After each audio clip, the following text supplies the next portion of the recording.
નમસ્કાર વિદ્યાર્થી મિત્રો, ધોરણ 10 નું પ્રકરણ 13 આંકડાશાસ્ત્ર ચાલી રહ્યું છે અને જેની અંદર આપણે સ્વાધ્યાય 13.1 મધ્યક શોધવાના દાખલા જોઈ ગયા છે. આજે આપણે ચર્ચા કરી રહ્યા છે આ વિડીયોમાં બહુલકની. તો બહુલકને ઝેડ તરીકે દર્શાવાય છે અને બહુલક એટલે શું? તો કે આપેલ અવલોકનો પૈકી સૌથી વધુ વખત પુનરાવર્તન પામતું અવલોકન એટલે બહુલક. હવે બહુલક આપણે બે રીતે શોધીશું. એક અવર્ગીકૃત માહિતીનો બહુલક હોય તો એ શોધવો ખૂબ સરળ છે, અને વર્ગીકૃત માહિતીનો બહુલક શોધવો એ પણ ખૂબ સરળ જ છે, પણ એની એક ગણતરી કરવી પડે જે આની પછી આપણે જોઈએ. તો અવલોકનો પૈકી સૌથી વધુ વખત પુનરાવર્તન પામતું અવલોકન. હવે જો આ અવર્ગીકૃત માહિતી આપી છે, દાખલા તરીકે 1 2 0 2 3 2 5 7, બરાબર છે. તો આમાં કીધું છે કે બહુલક શોધો, તો તમારે શોધવાનું કે સૌથી વધુ વખત પુનરાવર્તન પામતું અવલોકન કયું. તો જો આમાં આ તમે જોઈ શકો, બગડો બગડો ને બગડો, આ બગડા કેટલી વાર? 3 વાર રિપીટ થાય છે. બાકી બીજું બધું છે તે એના જેટલી વખત રિપીટ થતું નથી. તો આપણે અહીંયા સામાન્ય સૌથી વધુ વખત પુનરાવર્તન પામતું અવલોકન 2 છે, માટે બહુલક ઝેડ બરાબર 2 આવી રીતે લખી શકીએ. ચાલો, એક બોલર દ્વારા 10 મેચમાં નીચે મુજબ વિકેટો લેવામાં આવી: 2 6 4 5 0 2 1 3 2 3. તો ચાલો આની અંદર પણ આપણે જોઈએ કે સૌથી વધુ વખત પુનરાવર્તન પામતું અવલોકન કયું છે. ચલો, અહીંયા એક વાર બગડો છે, અહીંયા એક વાર બગડો છે, આટલે પણ બગડો, 3 વાર બગડા રિપીટ થાય છે. પછી આ 3 3 છે પણ 2 વખત રિપીટ થાય છે. પછી બીજું અવલોકન બધા તો બાકી તો બધા એક એક વખત જ છે. તો આપણે કહી શકીએ કે સૌથી વધુ વખત કોણ રિપીટ થાય છે? 2 2 2. તો આનો બહુલક ઝેડ બરાબર 2. આવું 1 માર્ક્સમાં પૂછાઈ શકે. બની શકે કે આની અંદર 2 અવલોકનો એક સરખી વખત સૌથી વધુ વખત રિપીટ થતા હોય, તો એવી માહિતીને બહુબહુલકીય માહિતી પણ કહી શકાય. ચાલો હવે આપણે જોઈ લઈએ વર્ગીકૃત માહિતીનો બહુલક. હવે વર્ગીકૃત માહિતીનો આપણે બહુલક કેવી રીતે શોધી શકીએ એની જરા ચર્ચા કરી લઈએ. તો એક વિદ્યાર્થીઓના સમૂહે એક આવૃત્તિ વિતરણ કોષ્ટક તૈયાર કર્યું છે કે પરિવારમાં કેટલા સભ્યો છે અને એવા પરિવારોની સંખ્યા કેટલી છે. જેમ કે 1 થી 3 સભ્યો હોય એવા 7 પરિવાર છે, 3 થી 5 સભ્યો હોય એવા 8 પરિવાર છે, અને આપણને કીધું છે કે આપેલ માહિતી પરથી બહુલક ઝેડ શોધો. ચલો, બહુલક ઝેડ શોધવા માટે આપણે શું કરીએ? તો સૌથી પહેલા તો એનું એક સૂત્ર આપણે જોઈ લઈએ કે બહુલક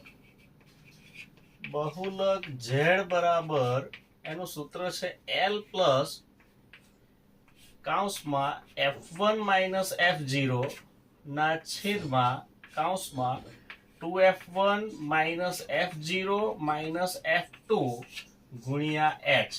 ઓહો, ઘણું મોટું સૂત્ર છે નહીં, પણ છે એકદમ સરળ. આપણે હમણાં પ્રેક્ટિસ કરશું એટલે આપણને ખબર પડી જશે કે આ સૂત્રમાં શું છે. એકદમ ઈઝી દાખલો છે. ચાલો આપણે બરાબર સમજવા પ્રયત્ન કરીએ. સૌથી પહેલા તો સાહેબ આ L શું છે તે આપણે સમજવાનું છે. જો આપણે ક્યાંથી શોધીએ છે, તો આ જે આપણી આવૃત્તિ છે FI, આ FI ની અંદર આપણે નજર કરવાની કે સૌથી મોટી આવૃત્તિ હોય એવું કયું અવલોકન છે. તો તમે અહીંયા જોઈ શકો છો 7 8 2 2 1. તો 8 સૌથી મોટું છે. તો સૌથી મોટી આવૃત્તિ જે આપણી 8 છે એની સામેનો જે આપણો આ વર્ગ મળે, આ વર્ગને કહેવાય બહુલકીય વર્ગ. એટલે અહીંયા લખીએ આપણે કે સૌથી મોટી આવૃત્તિ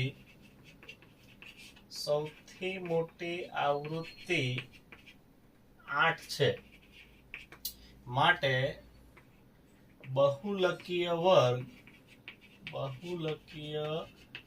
વર્ગ બરાબર આપણને મળે છે 3 થી 5. ઓકે, એટલે હવે આપણે એટલું સમજી જવાનું કે બહુલકીય વર્ગ મને 3 થી 5 મળે છે, એટલે મારો બહુલકનો જે જવાબ છે તે આ વર્ગની અંદર હોવો જોઈએ. ચાલો હવે શું કરવાનું છે? તો આ બહુલકીય વર્ગ તમને જે મળી જાય એની આ છે અધઃ સીમા અને આ છે ઉધ્વ સીમા. તો આપણો જે આ L છે એ બહુલકીય વર્ગની અધઃ સીમા હોય છે. તો અહીંયા લખીએ બહુલકીય વર્ગની અધઃ સીમા L બરાબર આપણી પાસે કેટલી વેલ્યુ છે? 3. ઓકે, ચાલો હવે આપણે શું કરવાનું છે? આ F1 શું છે, F0 શું છે અને F2 શું છે એની આપણે વેલ્યુ ચેક કરીએ. તો બરાબર ધ્યાનથી જોજો. આ બહુલકીય જે વર્ગ છે, બહુલકીય વર્ગ બહુલકીય વર્ગની સામે તમારે લખી દેવાનું F1, એની ઉપર લખી દેવાનું F0 અને એની નીચે લખી દેવાનું F2. બરાબર છે? હવે કેવી રીતે?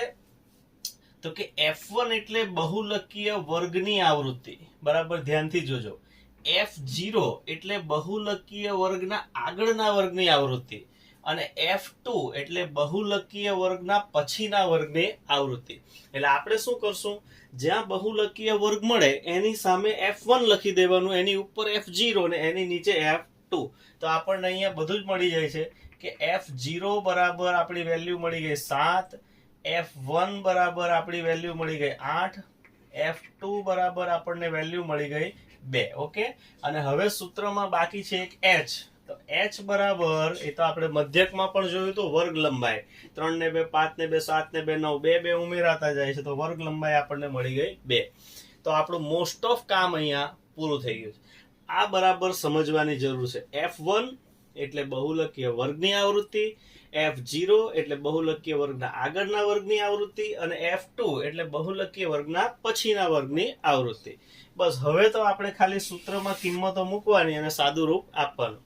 ચાલો, તો માટે Z બરાબર, ચાલો L ની વેલ્યુ જોઈ લો. L ની વેલ્યુ આપણે રાખી હતી 3 પ્લસ, ચાલો ઉપર કૌંસમાં F1 માઇનસ F0. F1 એટલે 8 ને F0 એટલે 7. તો આપણે અહીંયા લખવાનું છે 8 માઇનસ 7 છેદમાં